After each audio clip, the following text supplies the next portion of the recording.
અમદાવાદમાં આજે Sardar Patel institute of economic and social research centre Thaltej ખાતે ગુજરાતમાં વૃદ્ધિનો માર્ગ જાહેર નીતિ હસ્તક્ષેપ વિષય પર રાષ્ટ્રીય સેમિનાર યોજાયો હતો।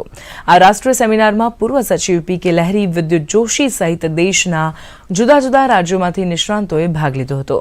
ગુજરાતમાં વૃદ્ધિનો માર્ગ જાહેર નીતિ હસ્તક્ષેપ વિષય પર સેમિનારમાં ચર્ચામાં તમામ નિષ્ણાંતો જોડાયા હતા અને ગુજરાતના વિકાસમાં આવતી સમસ્યાઓને કેવી રીતે ઉકેલી શકાય તે અંગે મનોમંથન કરવામાં આવ્યું હતું।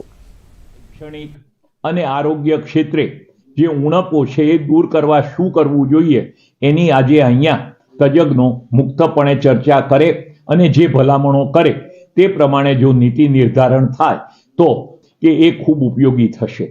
એક મોડેલ બતાવ્યું છે કે સૌથી વિકસિત રાજ્ય છે, પણ એમાં કંઈ ખૂટતી કડીઓ છે કે કેમ, એમાં કંઈ ઉમેરી શકાય, ઇનપુટ આપી શકાય કે કેમ, તેની અહીંયા ચર્ચા થશે।